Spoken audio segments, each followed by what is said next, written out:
warahmatullahi wabarakatuh. Sebelumnya mohon izin untuk memperkenalkan diri. Nama saya Nuri Kholidah Hanum dengan NIM 20150010076 dari Prodi Bimbingan dan Konseling Fakultas Keguruan dan Ilmu Pendidikan Universitas Ahmad Dahlan angkatan 2020. Di sini saya akan memaparkan mengenai kegiatan selama PLP 2 tahun 2023 ini. Madrasah Mualimat Muhammadiyah Yogyakarta merupakan sekolah di mana saya melaksanakan PLP 2 tahun ini, di mana sekolah ini merupakan salah satu sekolah boarding school di Yogyakarta, yaitu tepatnya di Jalan Suronatan, Yogyakarta. Atau lebih tepatnya, sekolah ini terletak di sebelah barat pusat wisata Indonesia, yaitu Malioboro.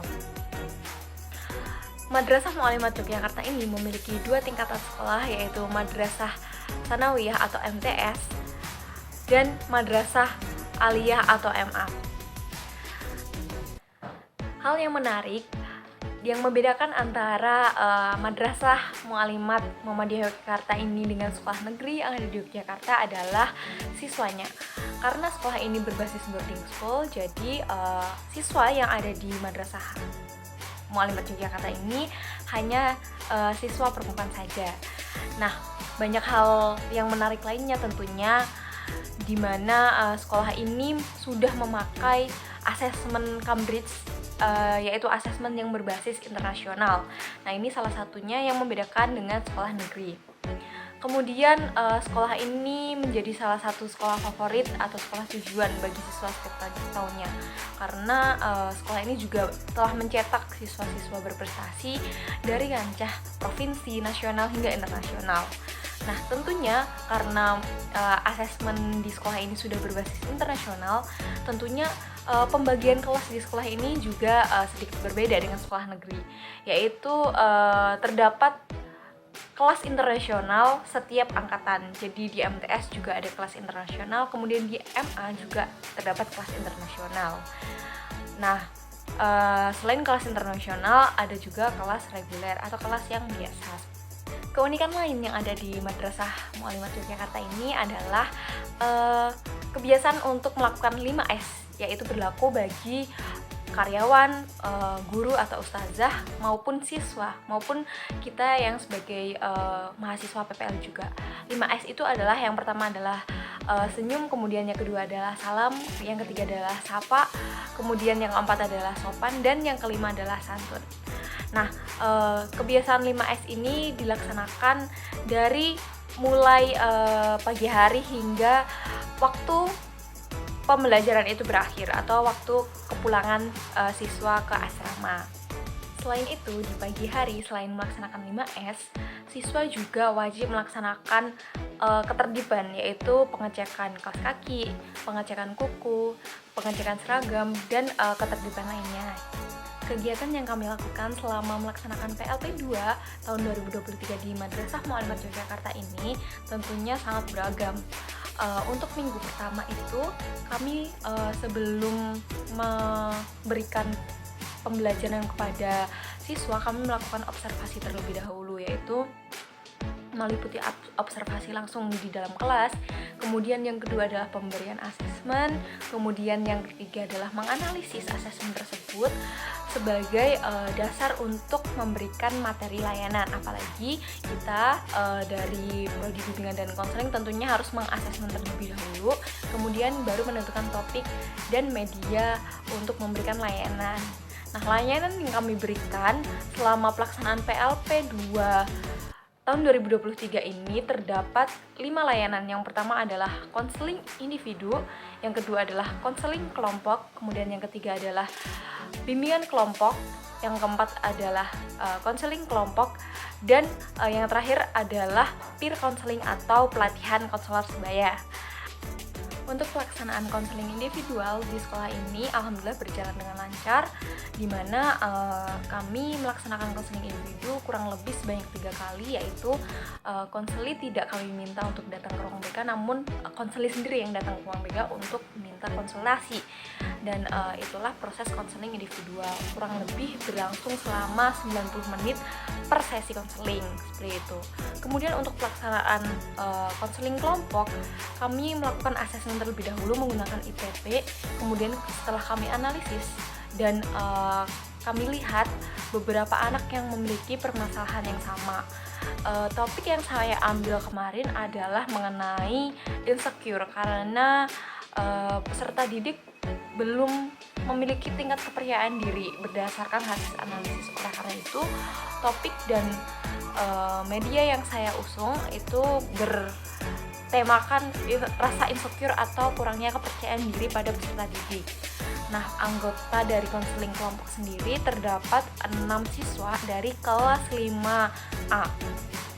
Kemudian untuk pelaksanaan bimbingan kelompok, setelah melakukan asesmen melalui penyebaran ITP dan setelah dilakukan analisis di kelas 5C itu terdapat satu permasalahan, yaitu kurang matangnya hubungan dengan teman sebaya. Oleh karena itu saya mengambil topik bullying untuk dapat diangkat menjadi topik dalam bimbingan kelompok. Seperti itu. Untuk medianya saya menggunakan media video dan PowerPoint. Nah, yang membedakan PLP tahun sebelumnya dengan PLP tahun ini adalah pelaksanaan peer counseling atau konselor sebaya. Kebetulan di Madrasah Mualimat Yogyakarta ini sudah memiliki program peer counseling, teman-teman. Jadi sekolah ini sudah beberapa kali melakukan pelatihan peer counseling, namun pelatihan tersebut ditujukan untuk siswa SMA atau MA seperti itu. Sehingga pada pelaksanaan peer counseling kami mahasiswa PLPBK UAD melakukan pelatihan tersebut kepada siswa MTS atau Madrasah Sanawiyah dengan tujuan agar adik-adik MTS itu mengetahui sejak dini pentingnya konselor sebaya atau pelatihan konselor sebaya itu seperti apa. Sehingga ketika mereka sudah di MA, mereka sudah paham apa itu konselor sebaya, seperti itu. Nah, untuk pelaksanaannya sendiri alhamdulillah berjalan dengan lancar, yaitu di tanggal 29 Agustus hari Kamis dan hari Minggu pada tanggal 2 September. Jadi kami lakukan sebanyak 2 sesi di 2 hari seperti itu. Yang pertama adalah penyampaian materi mengenai keterampilan-keterampilan umum yang harus dimiliki oleh seorang konselor sebaya. Kemudian kami juga menyampaikan pentingnya sahabat bagi remaja dan juga menjadi sahabat yang baik itu seperti apa. Karena menurut kami itu adalah topik-topik umum yang harus disampaikan kepada siswa di MTS. Sehingga ketika mereka sudah berada di MA, mereka sudah memahami pentingnya menjadi sahabat yang baik, pendengar yang baik, dan pentingnya menjadi teman untuk mendengarkan ketika teman yang lain itu sedang memiliki permasalahan. Jadi mereka sudah memahami betul di MTS, kemudian tinggal menerapkan saja ketika mereka ada di MA seperti itu. Nah, untuk pertemuan yang kedua yaitu praktik.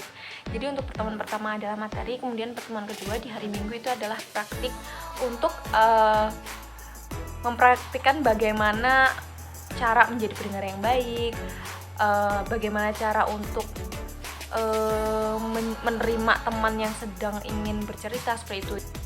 Selain pelaksanaan konseling maupun bimbingan, kami juga membuat program tahunan berdasarkan penyebaran ATP yang sudah kami analisis. Nah, program tahunan ini nantinya semoga dapat berguna bagi guru di Madrasah Mualimat Yogyakarta.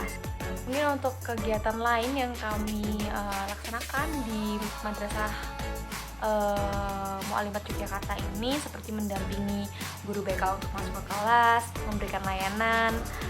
Kemudian juga terdapat kegiatan siswa ketika kami PLP di sini yang menurut kami unik, yaitu kegiatan pagelaran budaya yang bernamakan Tasya atau pentas budaya.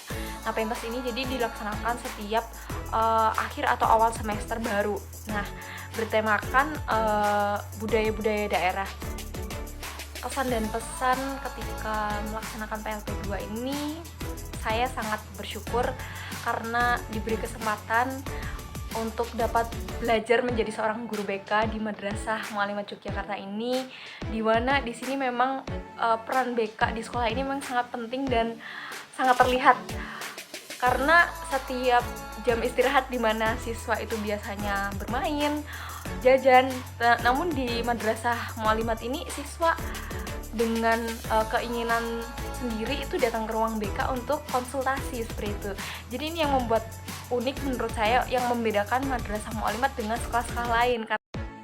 Pesan saya untuk Madrasah Mualimat Yogyakarta, semoga kedepannya menjadi sekolah favorit yang jauh lebih baik lagi karena sekarang sudah baik. Dan kemudian untuk ustadz-ustazah yang ada di sana, khususnya ibu-ibu guru BK yang ada di Madrasah Mualimat Yogyakarta, tetap semangat dalam memberikan layanan dan tetap dapat memberikan inspirasi untuk kami sebagai mahasiswa. Terima kasih. Mungkin itu saja yang dapat saya sampaikan. Saya akhiri. Kurang lebihnya mohon maaf. Wassalamualaikum warahmatullahi wabarakatuh.